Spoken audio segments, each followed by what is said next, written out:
America great again. And America first. America first is a very important part of America. Com o velho discurso de fazer a América grande novamente, Trump venceu as primeiras prévias do Partido Republicano em Iowa no dia 15 de janeiro. E com margem sem precedentes, 51%, 30 pontos percentuais à frente do segundo colocado, Ron DeSantis. Poucos dias depois, DeSantis desistiu da campanha e declarou apoio a Trump. Agora, para se consolidar como candidato do partido à presidência dos Estados Unidos, resta a Trump um último obstáculo: Nikki Haley, ex-governadora da Carolina do Sul, que foi embaixadora do país durante o governo Trump na ONU. More of the same is not just Joe Biden, it's also Donald Trump. Nesta terça, os dois se enfrentam nas primárias de New Hampshire, onde Trump também é favorito. We had the big day in Iowa, and we're going to have a big day in New Hampshire, I think equal to. Da redação do G1, eu sou Natuzaneri e o assunto hoje é o caminho aberto para Trump nas eleições americanas. Um episódio para entender como o ex-presidente conseguiu derrotar um adversário importante numa velocidade surpreendente e o que muda na disputa a partir de agora. Eu converso com Fernanda Manhota, doutora em Relações Internacionais, especializada em política externa dos Estados Unidos. Ela também é coordenadora do curso de Relações Internacionais da FAAP e comentarista da Rádio CBN. Terça-feira, 23 de janeiro. Fernanda, tá quase lá. O Partido Republicano tá para decidir o seu candidato à Casa Branca. Com o Ron DeSantis fora da disputa, os votos dele tendem a migrar para o Trump nas primárias tanto de New Hampshire nesta terça, mas também nas outras marcadas para fevereiro e março? Olha, Natuza, essa é uma ótima pergunta e diz muito não só sobre as eleições de 2024, mas também sobre o que se transformou e o que é hoje o Partido Republicano. Em princípio, sim, a resposta é de que a maior parte do eleitorado do DeSantis deve migrar para o Trump, até porque existe aí uma certa compatibilidade de agendas daquilo que o DeSantis defendia e que o próprio Trump defende. Então, a gente pode imaginar que há uma correspondência mais imediata, mas me parece que ainda é cedo para dizer que a disputa acabou. É claro que é bom deixar isso evidente, né? O Trump é o candidato favorito, as pesquisas indicam a escolha nessa direção, tanto para as primárias quanto depois na própria eleição nacional existe um favoritismo do Trump. Quando a gente olha para os dados que trabalham com as preferências do eleitorado republicano, as pesquisas dão para nós algo em torno de 70% de apoio à agenda trumpista, e isso faz dele, claro, o nome mais forte. Não à toa, a gente tem aí poucos concorrentes. O primeiro deles, o Ron DeSantis, desistiu depois de uma rodada de prévias, né? As temperaturas congelantes desencorajaram muitos eleitores a saírem para votar. Foi o menor comparecimento em mais de uma década. Os eleitores republicanos se reuniram em mais de 1.600 locais de votação. Igrejas, centros comunitários e escolas fizeram discursos para defender cada candidato e tentar convencer os ainda indecisos. Trump ganhou com mais de 50% dos votos. Agora sobrou a Nikki Haley, que inclusive trabalhou com Trump na gestão passada do ex-presidente e que é vista nesse momento entre os republicanos como, digamos, a representante do grupo moderado. Me parece que houve uma certa exasperação, assim, sobretudo no Brasil, sobre o que Iowa significou, né? As pessoas trataram Iowa como sendo a prova máxima de que estaríamos diante de algo inédito e, de fato, não é o que Iowa representa. É bom deixar claro, para quem não acompanha de perto a eleição americana, que Iowa é, primeiro, um estado pequeno, com pouca representação dentro da lógica, né, de definição do Partido Republicano. A gente está falando de algo em torno de 40 delegados num universo total de cerca de 2.000 e pouco para definir na convenção republicana o candidato, né? Além disso, é importante dizer que Iowa é uma região conservadora, uma região rural, de maioria rural e religiosa, que a eleição aconteceu no formato de caucus e ainda no meio de uma tempestade. Então, o Trump já era favorito lá, era esperado que ele fosse vencer, assim como venceu. É claro que existe uma componente importante do distanciamento entre o primeiro lugar e o segundo lugar, como foi o caso com o DeSantis. É isso que eu ia apontar, porque ele venceu muito bem, né? O ineditismo não foi a vitória do Trump, foi como ele ganhou por larga margem. Exatamente, ele ganhou por uma larga margem, o que acabou levando à própria desistência, né, do DeSantis, mas não é um cenário inesperado, o que já é um pouco diferente do que vai se apresentar em New Hampshire, né? Em New Hampshire, a gente está falando de uma região que tem um perfil mais moderado e que também, além disso, tem um papel dos independentes que é bastante importante. Se a gente olhar para as prévias, as pesquisas eleitorais para essa decisão em particular, a gente vai ver que a margem de distância entre o que se espera de Trump e Nikki é mais estreita. O Trump está na casa dos 50%, a Nikki oscila entre 30% e 40%. Agora, é claro, a gente está falando de um estado ou de 2 estados no universo de 50. Logo depois vem as primárias na própria Carolina do Sul, de onde a Nikki Haley é originalmente, né, de onde ela foi governadora. Então, tudo isso para dizer o seguinte: Trump é favorito? Sim. É muito provável que ele saia vencedor logo nas próximas semanas? Sim. É provável que ele seja o candidato nacional do partido? Sim. Ele é um candidato competitivo e que pode ganhar as eleições se elas forem contra Biden? Sim. Agora, a gente ainda, eu diria, está muito cedo para dizer que não existe competição acontecendo. Quando você fala moderada, que ela seria um quadro mais moderado, você está falando moderado em relação ao Trump, né? Não em relação ao espectro que a gente entende aqui no Brasil, porque eu acho que vale a pena considerar isso. O moderado aqui no Brasil, ele é uma espécie de centro, né? O moderado no Partido Republicano, ele é de direita, ele é conservador, mas ele não é ultra radical em todos os assuntos. Faz sentido o que eu estou dizendo? Faz todo sentido, Natuza, inclusive porque o partido mudou muito ao longo dos últimos anos, né? Ele teve alterações significativas até do ponto de vista do que é o seu conservadorismo. Na literatura especializada, entre aqueles que se dedicam a acompanhar esse processo, tem um monte de nomes, né, que foram sendo criados para tentar diferenciar levas, gerações dentro do Partido Republicano, né? A gente falava anos atrás em Tea Party, depois o pessoal começou a falar em neoconservadores, aí agora se fala do retorno dos antigos conservadores, os paleoconservadores, tem um monte de nomes diferentes. Então é importante deixar claro que o partido não é o mesmo desde sempre, que ele é um partido heterogêneo e que dentro dele tem diversas possibilidades de atuação. A própria Nikki, isso vale mencionar, ela é, como você citou, uma figura considerada moderada em relação aos demais candidatos que estão numa ultradireita, né? Agora, para parâmetros comparativos com outros políticos, mesmo no espectro americano, os democratas ou aqui no Brasil, ela seria também considerada uma candidata à direita e para alguns, inclusive, até de uma direita radical. Do you want more of the same? Trump e Biden não têm uma visão para nosso futuro, porque os dois estão consumidos pelo passado, por investigações, por vinganças e por rancor, argumentou. Alex votou em Haley porque acha que ela pode unir o país. Muitas pessoas, como eu, estão desesperadas para lembrar o que temos em comum. A Nikki tem uma história política bastante interessante porque ela é conhecida na cena, né, dos Estados Unidos como aquela pessoa que muda de posição com muita frequência. Bem comum aqui no Brasil. É algo que a gente quase nunca ouviu falar, né?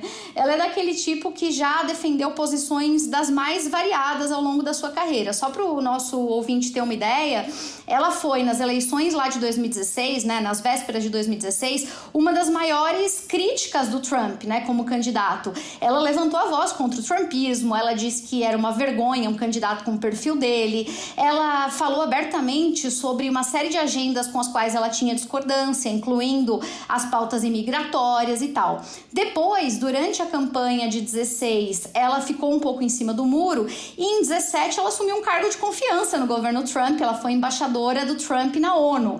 E depois de se tornar embaixadora do Trump na ONU, ela virou uma espécie de porta-voz daquela agenda dita antiglobalista do Trump.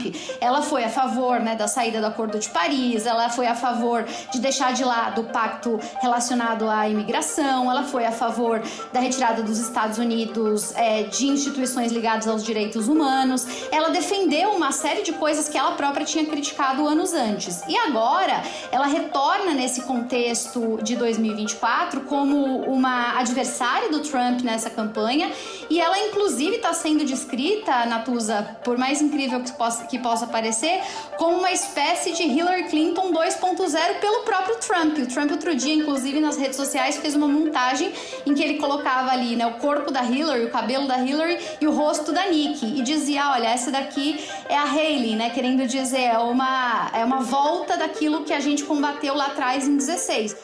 Espera um pouquinho que eu já volto para continuar minha conversa com a Fernanda. Tá, agora eu queria entender o seguinte, quando o Ron DeSantis sai da disputa, ele faz um discurso super anti-ela, né, super anti-Haley.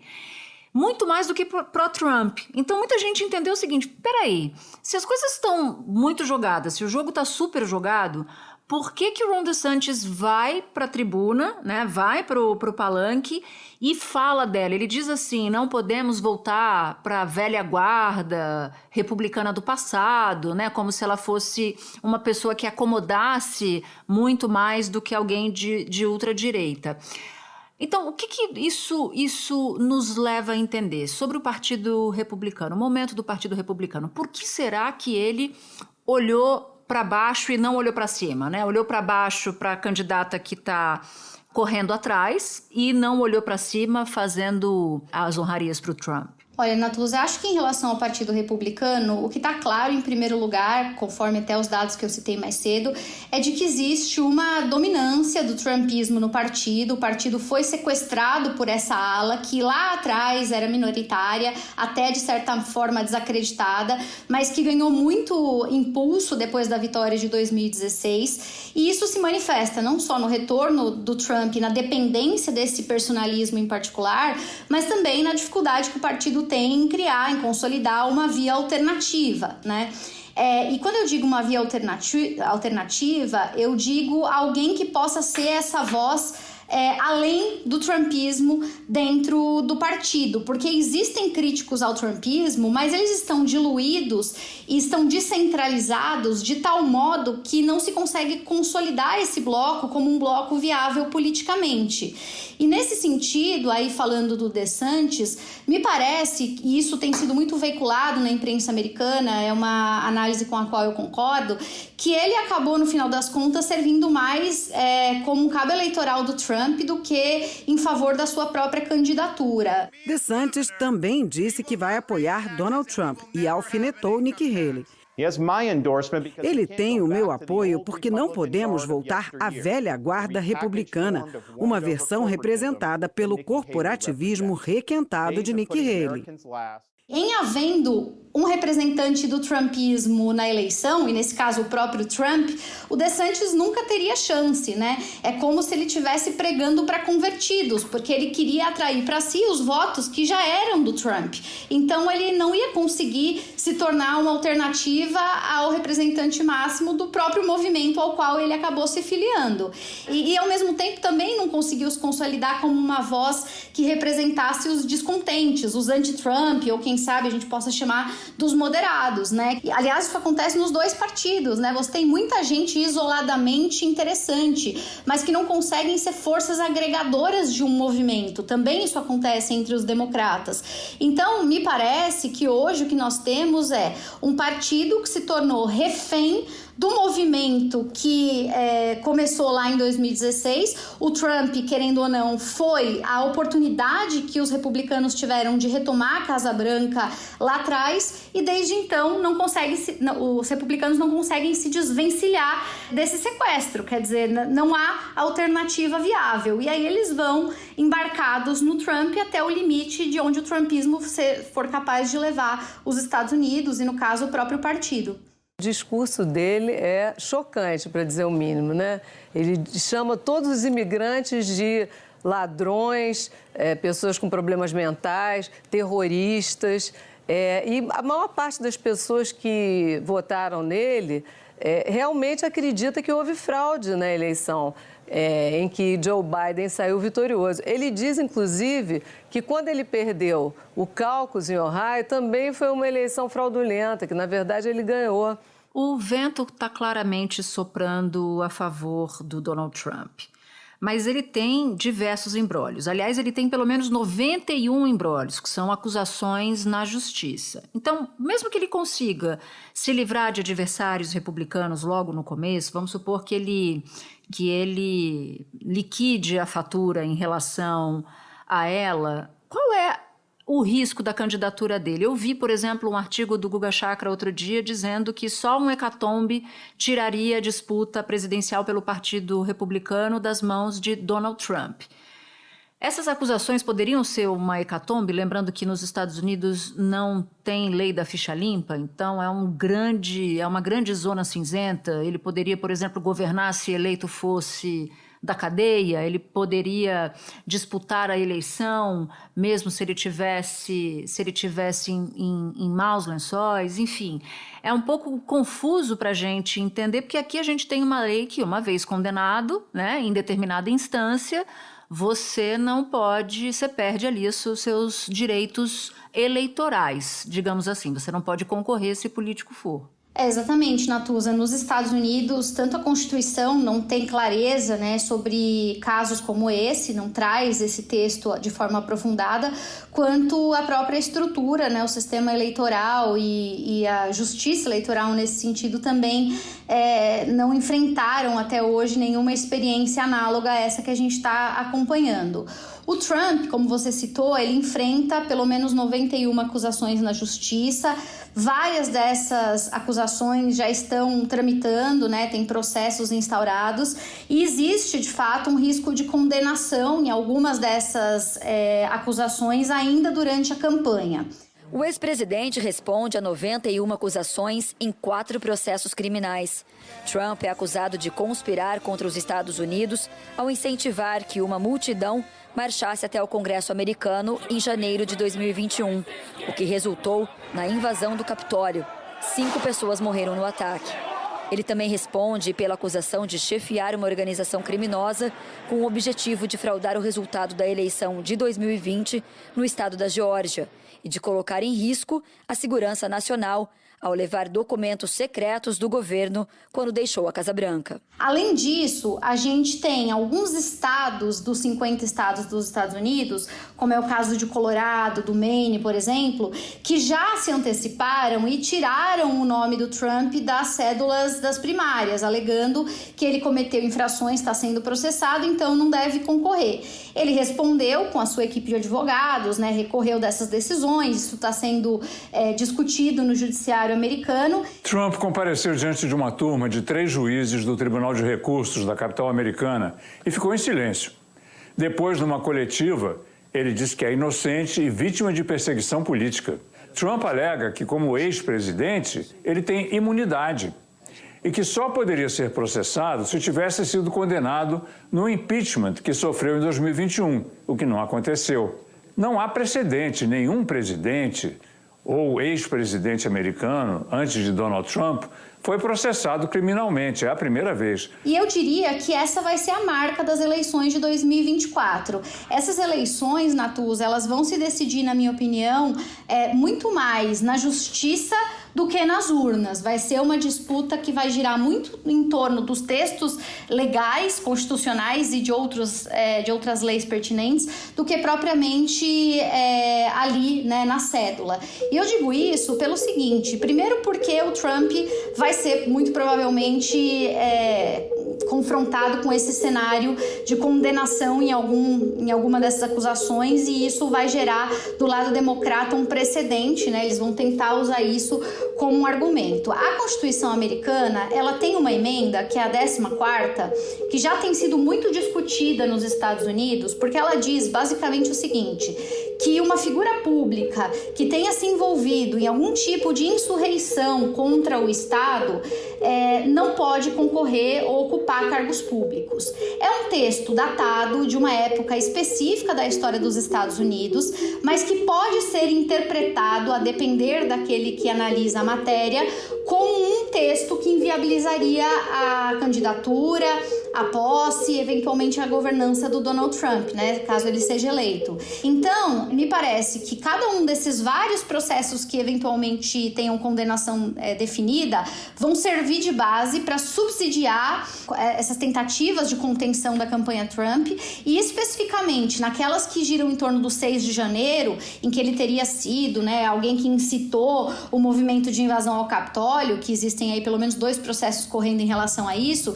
Nesse caso em particular, eu não tenho a menor dúvida de que os democratas vão tentar judicializar. A Suprema Corte vai ter que julgar se isso foi realmente uma insurreição, se Trump se envolveu nela, e há muitas questões jurídicas, como avaliar se os procedimentos no Maine e no Colorado foram apropriados e se essa cláusula da emenda 14 vale também para um presidente. Seja qual for a decisão, haverá recurso à Suprema Corte. É o que o Trump quer, adiar ao máximo os processos contra ele para que não sejam julgados antes da eleição presidencial de novembro. E também não vai deixar de ser político, porque ainda que ela termine na justiça, na Suprema Corte, a gente não pode esquecer que a Suprema Corte ela é composta por juízes que foram indicados, né, pelos presidentes passados, entre eles várias figuras que foram indicadas pelo Trump, inclusive, quando ele era presidente, né, e que faz da Suprema Corte americana hoje uma Suprema Corte que pende, né, muito mais para um perfil conservador, um perfil que favoreceria, em tese, em princípio, o próprio Trump. Agora, para encerrar, o que acontece dentro do Partido Republicano se o Trump eventualmente ganha indicação, mas é novamente derrotado pelo Biden?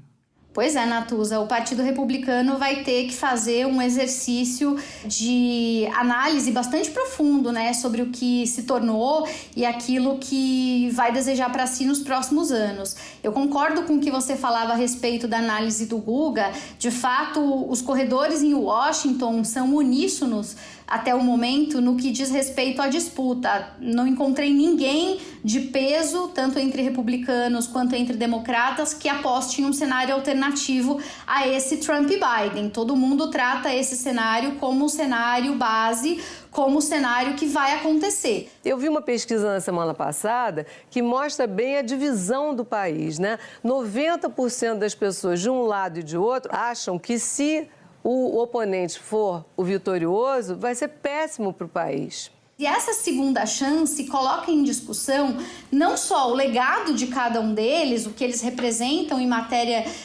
de pauta, né, e tudo mais, mas também coloca em discussão o projeto de futuro do que são os Estados Unidos. E a gente precisa, nesse caso, considerar que nós temos 2 candidatos, ou estamos falando num cenário hipotético de revanche entre 2 candidatos que já foram presidentes, que são ou foram presidentes impopulares, que estão, né, beirando aí a casa dos 80 anos de idade e que praticamente não encontram dentro do seu partido pares com os quais possam estabelecer diálogos construtivos, né? O Partido Republicano, assim como o Democrata, está todo polarizado, rachado, não tem figuras alternativas a quem está no poder. Então, eu vejo que se o Trump for eleito, ele vai, por um lado, dar um respiro para os republicanos, porque eles vão retomar a Casa Branca, mas ele vai deixar a grande pergunta para o partido, que é o que vem depois do Trump. Ele não vai ser presidente para sempre, né? Existe um trumpismo que persista além do Trump, e até onde é o limite desse trumpismo? E se, por outro lado, como você perguntou, ele perder, aí ele vai ficar órfão do seu principal personagem. E talvez ele possa se dar conta de que essa fórmula já não funciona mais. Me parece que para os 2 lados, tanto para os republicanos quanto para os democratas, a pergunta mais importante que eles estão tentando evitar de responder é o que vem depois, né? Fernanda, muito obrigada, como sempre. Foi um prazer receber você aqui no Assunto novamente. Eu que agradeço, sempre um prazer e uma alegria falar com vocês. Este foi o Assunto, podcast diário disponível no G1, no Globoplay, no YouTube ou na sua plataforma de áudio preferida. Comigo na equipe do Assunto estão Mônica Mariotti, Amanda Polato, Carol Lorenzetti, Luiz Felipe Silva, Gabriel de Campos, Thiago Kazuroski e Sara Rezende. Eu sou Natuzaneri e fico por aqui. Até o próximo assunto.